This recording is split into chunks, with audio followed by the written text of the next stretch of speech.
The basic components of a lathe: the headstock, the tailstock, the bed, the saddle, the cross slide, and the compound. The headstock of the lathe is used to supply power to the machine to turn the part and also supply a point of attachment for fixtures for holding the workpiece. The tailstock is used for supporting long workpieces or for making features in the ends of workpieces. For example, we have a drill chuck in place here used for drilling holes in the ends of workpieces. Riding on the bed of the lathe is the saddle.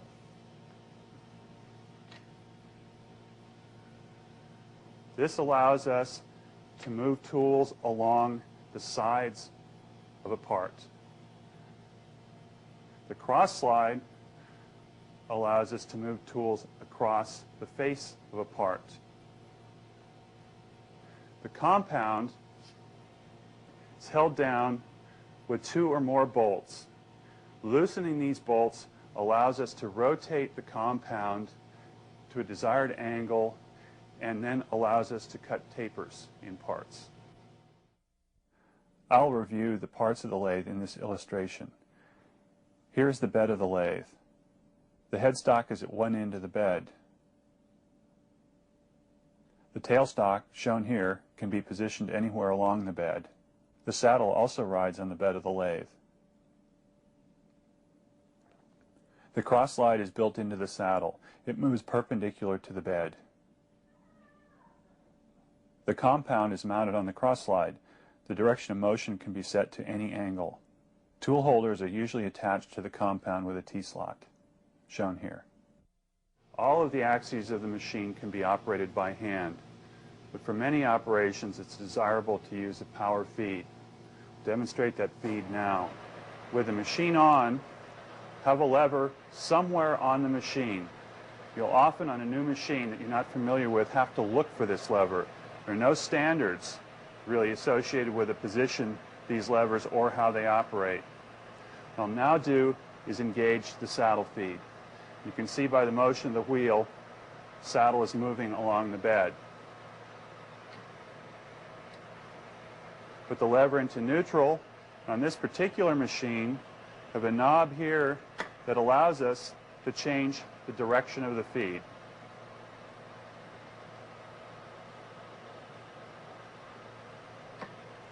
Have a similar lever for the cross slide. Engaging that, there's a cross slide out. Again, changing direction. And we can drive the cross slide in.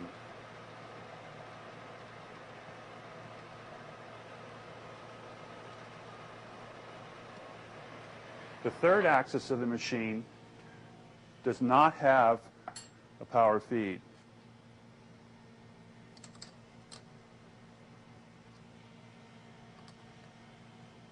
The compound is often used for machining tapers on parts.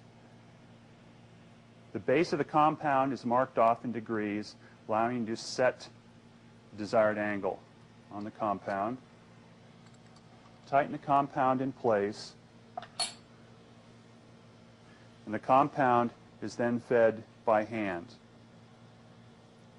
With some practice, and using both hands, the compound, it's possible to maintain fairly constant speed and get a smooth cut. The cross slide can be accurately positioned with the use of this dial. But on most machines, the saddle does not have an equivalent dial. What you generally use with a saddle is a dial indicator like this with a stop. You bring the dial indicator in contact with the stop so you know where you are on that pass. You can then adjust the micrometer so that you can take a deeper pass, for example, we want to go another 10,000ths of an inch. On the next pass, set the stop there, come down, and when we're machining, carefully bring the saddle down until the indicator indicates 0. An alternative to the dial indicator mounted on the saddle is what's called a saddle stop, which is generally a micrometer adjustment like this that is clamped directly onto the bed.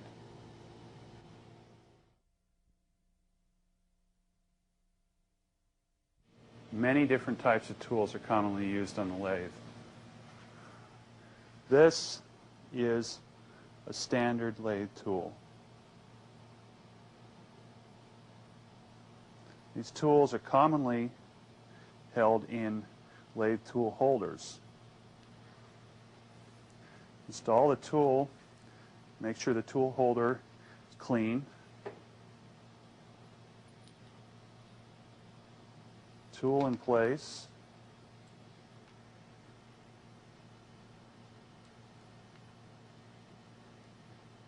And lock the tool down securely.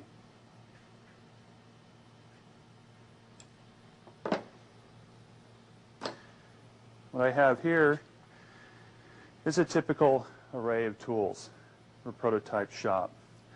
We have the tool I showed you, which is a general purpose turning tool, tool used for cutting plastic, cutting in this direction. And we have a couple of boring tools. Very small boring tool for making very precise holes. Here's a larger boring tool. Another turning tool. This odd tool is for knurling, for roughening the surface of a tool typically so you can get a better grip on it. This tool is a cutoff tool or a parting tool. Its long, thin blade is used for cutting off pieces that you've made from a larger piece of stock. This tool, very similar to, say, these tools. The difference is the angle, the face of the tool, the top of the tool here, you can see it from the side, is tilted this way instead of this way. This allows you to cut in this direction. This tool holder is used to hold tungsten carbide inserts. These triangular inserts can be used when the end gets dull, remove them, rotate them, and you have another fresh tool to work with.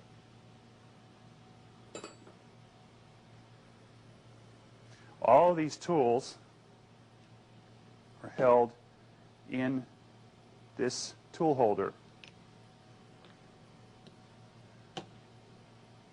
Placed together like this, there's a cam lock. You can see this moving up and down as I turn the handle. Bring it into the up position, put the tool holder in place, turn the lever, it expands inside the dovetail and locks everything in place. This is very convenient because it allows you to do work with one tool, remove that tool, put on another tool, remove that, come back to the original tool, and this tool will consistently return to within 2 or 3 10,000ths of an inch of the position it was in the first time you used it.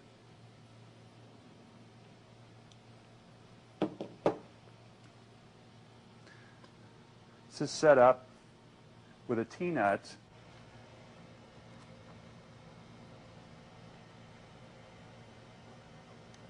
We slide the tool post in place on the compound.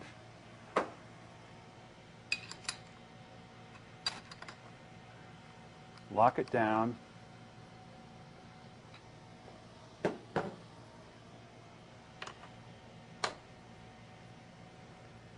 Then lock the desired tool in place on the tool post.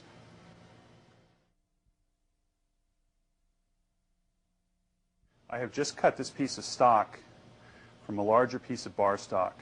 Used a bandsaw. So you can see here that I've cut it reasonably square to the sides of the stock. The surface is rough and it is not completely perpendicular to the side of the stock. So I'm now going to put this in the lathe and face the end of this part.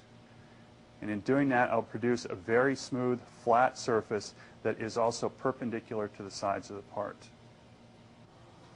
I'm going to make sure you've got the piece locked securely in the chuck.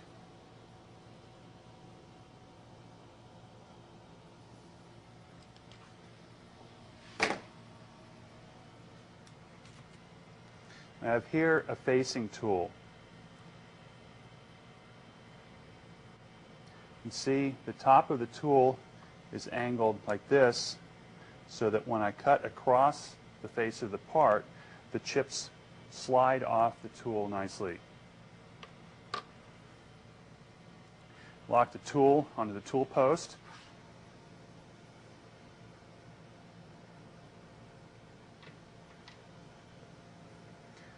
Bring the tool in front of the part. Bring the tool close to the part.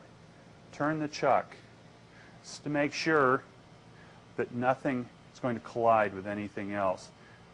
That may be the tool hitting some part of the piece you just put in here because the cut was irregular.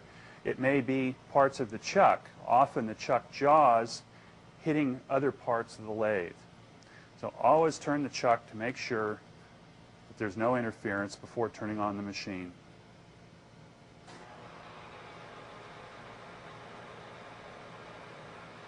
Now bring the tool down. You can hear it's just contacting the part. And back the tool off the part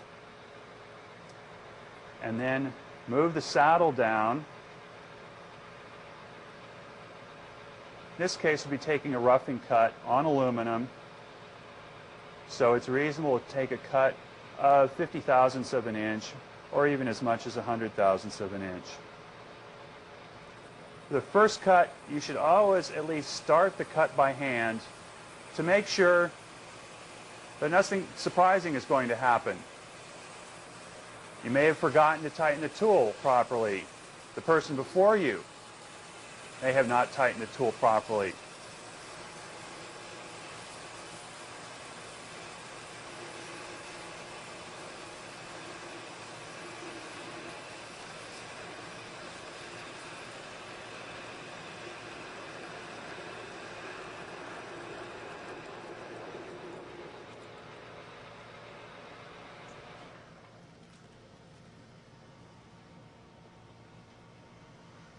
Now you can see this surface, even though that was a roughing pass, is now much smoother and flatter than it was before.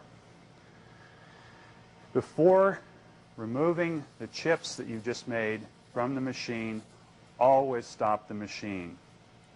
These chips are essentially like little razor blades. In fact, Gillette makes razor blades in just this way. So with the machine off, then it's relatively safe to come in and remove the chips.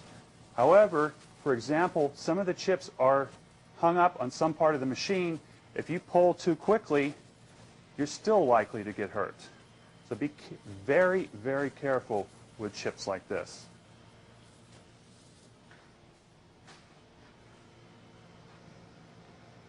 Now that we've finished a roughing pass, we can come in just another few thousandths of an inch, take a finishing pass. This pass will do with the power feed.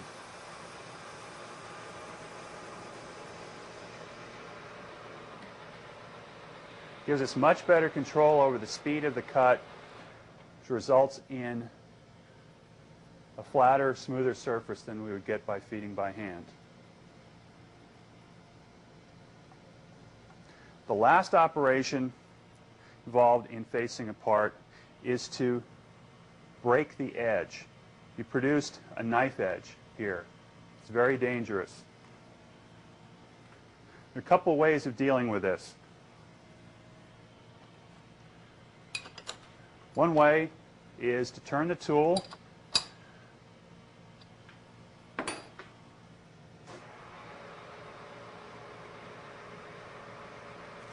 and just bring the tool into contact lightly with the edge, breaking the edge and making it safe. This can also be done with a file.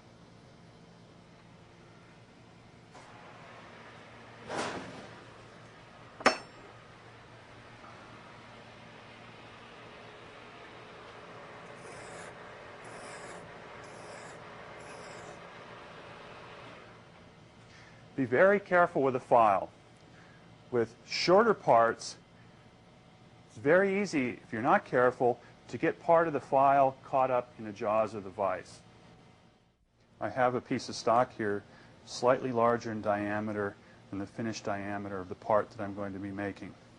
So what I'm going to do now is put this part in the lathe and turn down the outside diameter of the part to the desired dimension.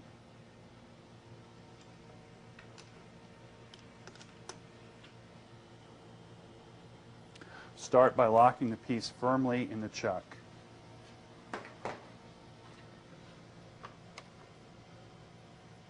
The tool I'm going to be using for this operation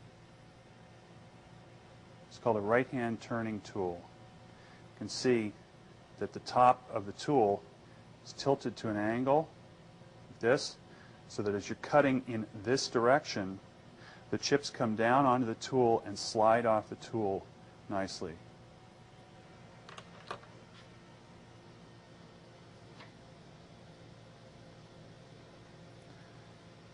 Start by bringing the tool close to the part, then turning the chuck.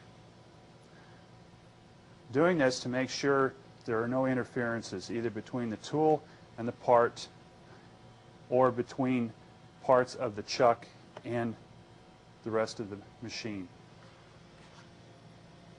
You start the machine, you can hear the tool has just made contact the part. Bring the tool off the end of the part, and then using the dials on the hand feed, you can dial in the desired depth of cut. Now I'll be taking a roughing cut here. I'm taking off about 50 thousandths of an inch.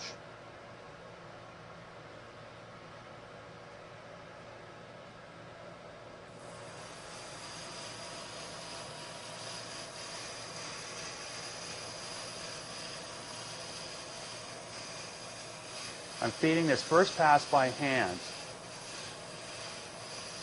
just to make sure that nothing very exciting happens. First time you take a cut,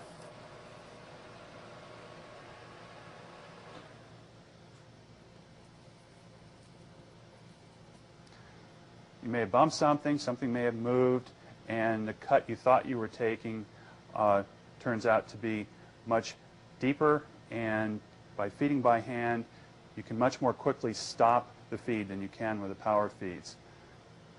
Now I've made one roughing cut, and the finish is reasonably good, but there are grooves remaining in the part because I was feeding by hand and was not able to control the speed very accurately. Now I'll take a finishing pass on this part, just a few thousandths of an inch. I'll take 5 thousandths of an inch on this pass,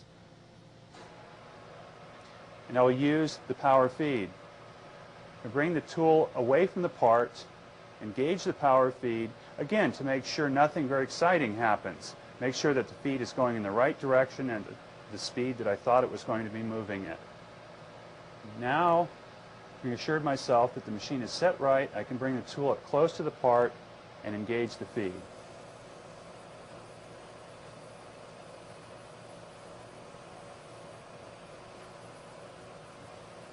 You can see by the difference in surface finish, and also even here, that the cut is proceeding much more smoothly using the power feed than it was when I was feeding by hand.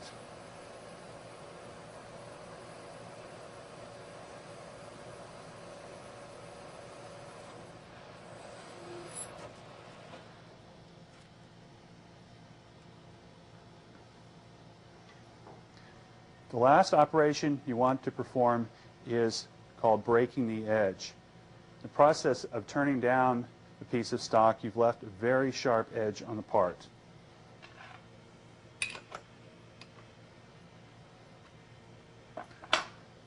Convenient way of turning down this edge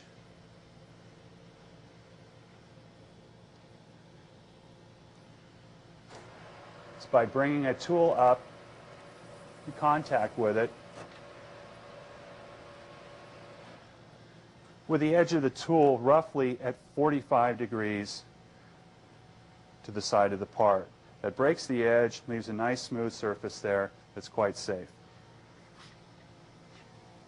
Alternatively, you can use a file to break that edge. When using a file, you should be very careful, especially with short parts, that you don't bump the file into the jaws of the chuck.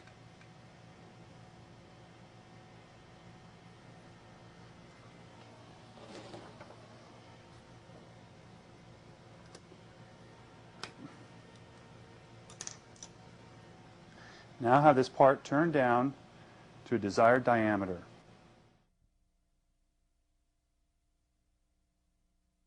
This is a parting tool.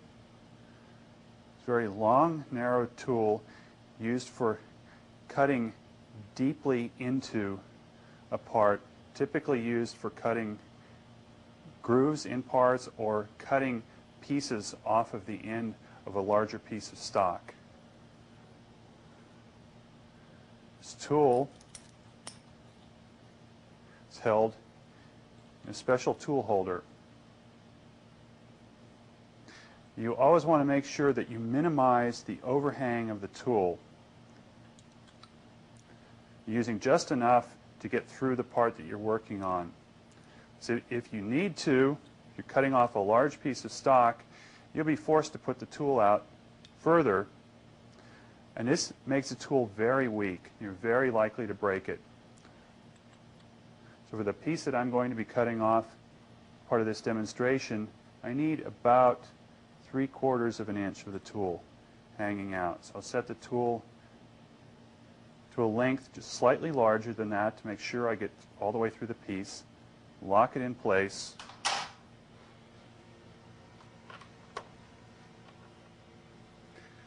And lock it in to the tool post. It's very important that this tool be set perpendicular to the axis of the part. There's several ways of doing this.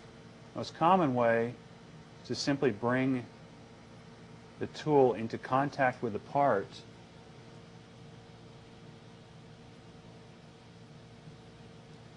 and rotate the tool until you see that the tool has contacted the part over its entire length. You then lock the tool post in place.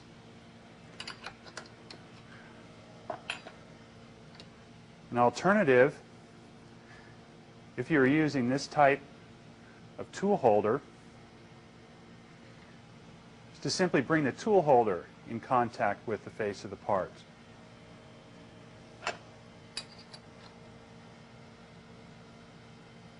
And lock the tool post down.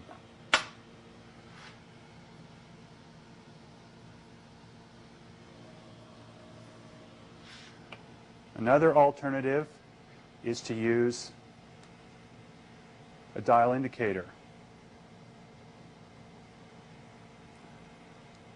If we place the dial indicator near the tool,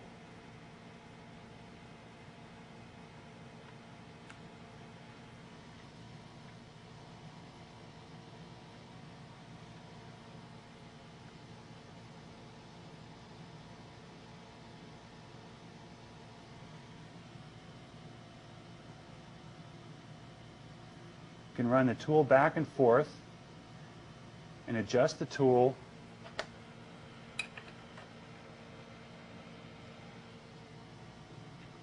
until the dial indicator reading does not change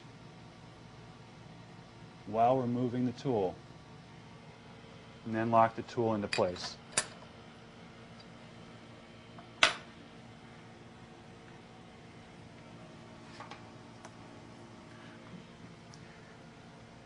Yet another alternative is to bring the tool all the way down here, either in contact with the face of the chuck, or, depending on the type of jaws you have, into contact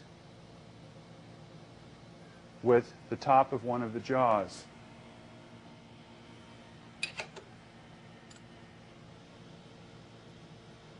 Again, you adjust the tool until you see it coming into full contact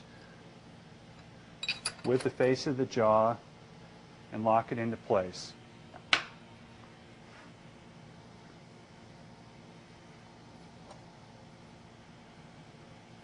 This adjusts the angle of the tool relative to the axis of rotation of the machine. It's also necessary to adjust the vertical position of the tool.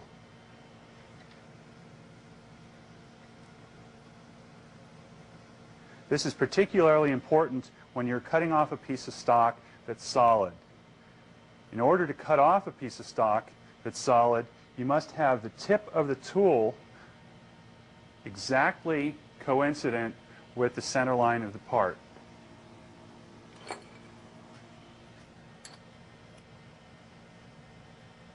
This type of tool post and tool holder comes with a very convenient way of setting the height of the tool. Loosen up the tool, the holder,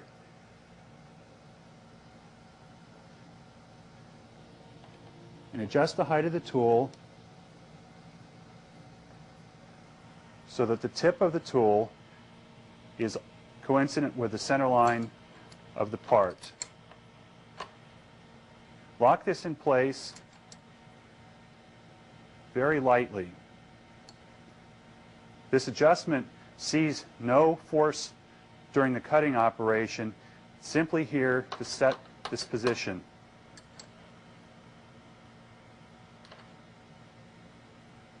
Now that we have that position set, again lock the tool down. We're now ready to cut off a piece of this stock.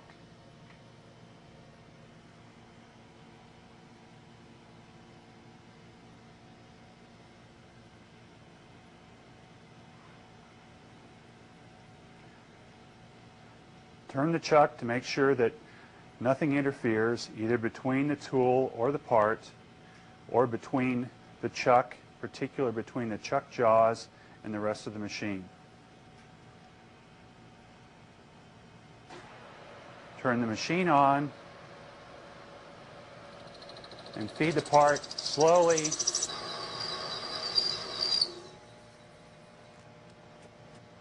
It's reasonable to cut a groove of about this depth dry.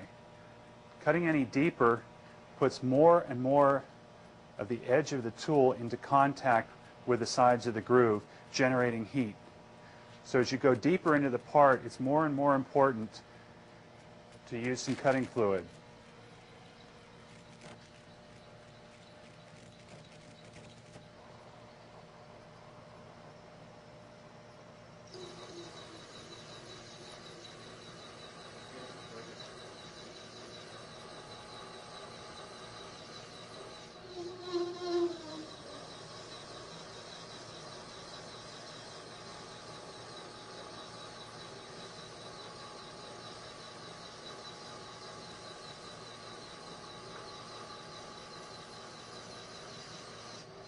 Now I'll stop using the cutting fluid for a moment.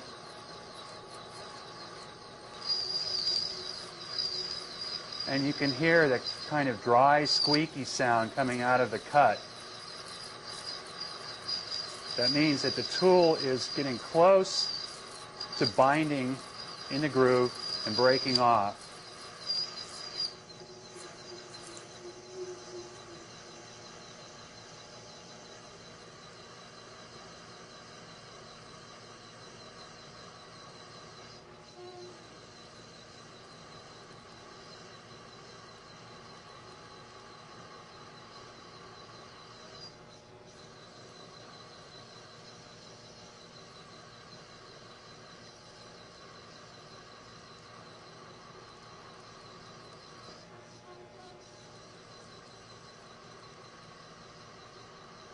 You can hear the sound the machine is making change a little bit.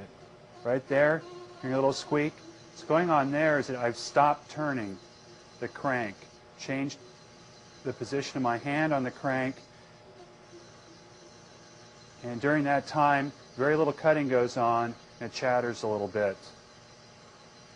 I'm feeding this by hand so that if something unexpected happens, such as the tool binding up, I can very quickly withdraw the tool from the part. Now you can hear the pitch, the chatter go up slightly. That's usually there. You can use that as an indicator. It's just about the time when you'll have completed the cut.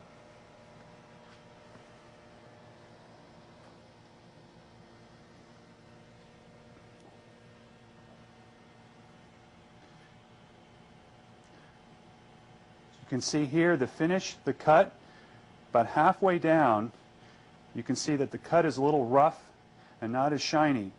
That's the part of the cut where I was not using cutting fluid. It's very clear from this the benefits of using some cutting fluid while you're using the cutoff tool.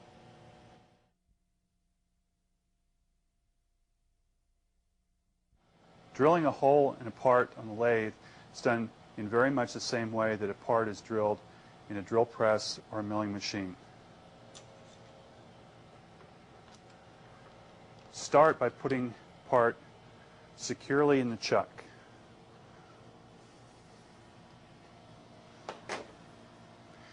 Before turning the machine on, spin the chuck, making sure that there's no interference.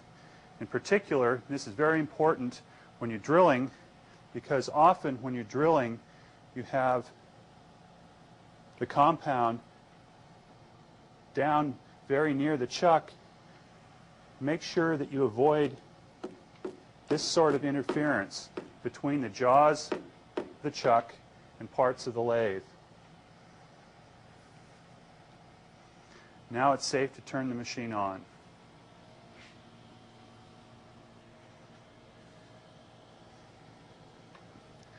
Going to be putting the drill chuck into the tailstock of the lathe.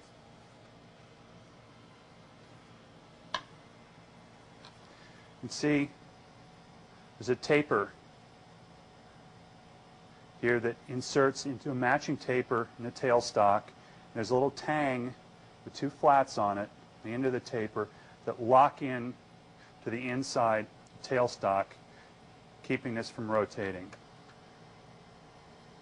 We rotate this until the tang fits in place, push it down until it seats, and then with a soft hammer, with the jaws of the chuck that are normally extended, drawn back inside the body of the chuck, very lightly tap the chuck to seat the taper into the tailstock.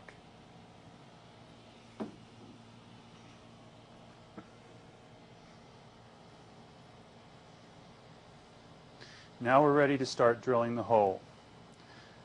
We start by using a combination center drill. This is a very short, stiff drill.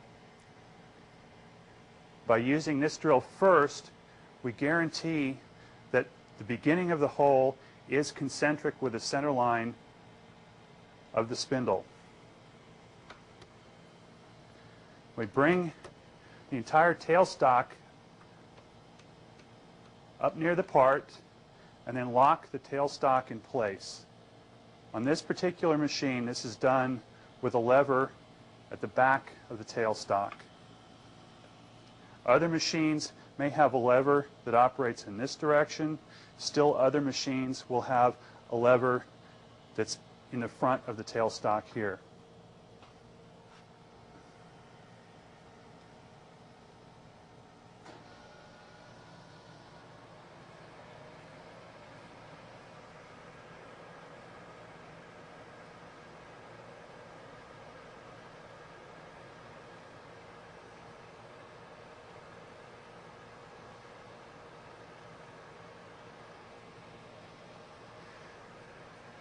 When using a center drill, it's almost always a good idea to use a little bit of cutting fluid.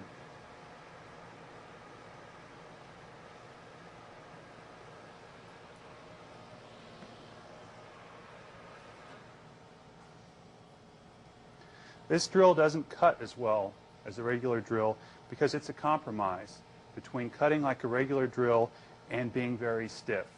The result is that the chips that it produces don't clear out of the drill as well because these flutes aren't as deep, nor do they have as much of a twist as a regular drill. Now we have a good, accurate start to the hole. You can see here, if you look closely, that I moved the center drill deep enough into the part so we have a small pilot hole plus a taper. That taper works like a funnel to draw the drill into the center of the hole.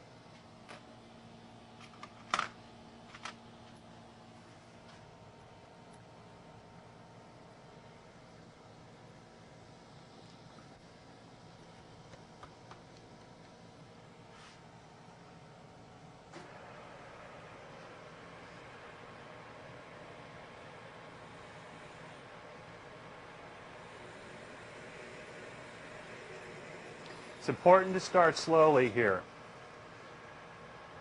The drill is slightly off-center, and it may be because the tailstock may be slightly out of adjustment.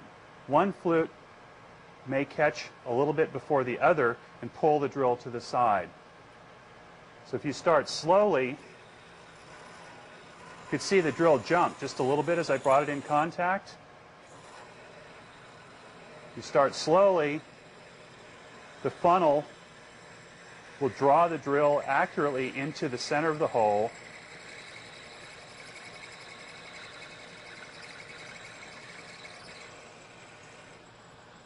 Now that the drill is well into the hole, it's drilled down to the bottom of the hole left by the center drill, we can proceed at a much faster rate.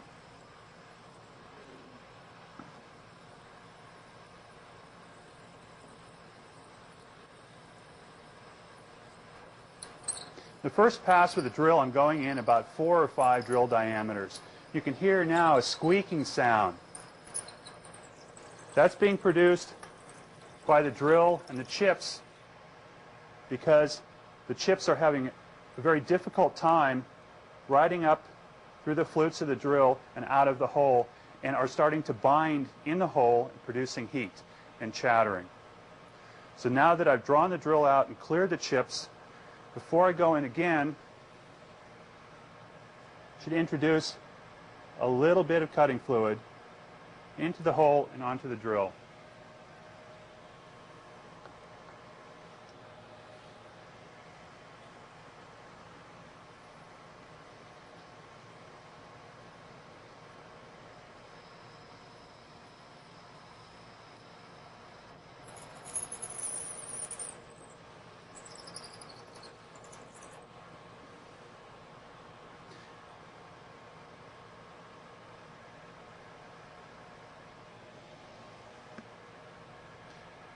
Now we continue this way, removing about 1 or 2 drill diameters of material each time we run the drill into the hole.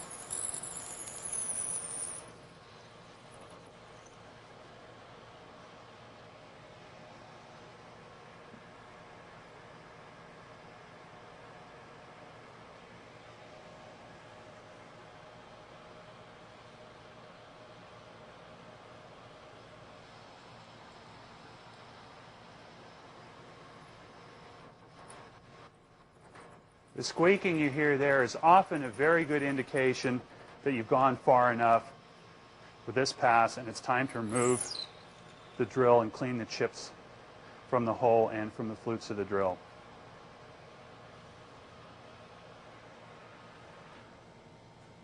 After you've finished drilling a hole, drill chuck can be removed by drawing tailstock back all the way until it stops. Turn the handle back a little further, and a pin inside the tailstock is there that will press the taper out of the tailstock and release the chuck.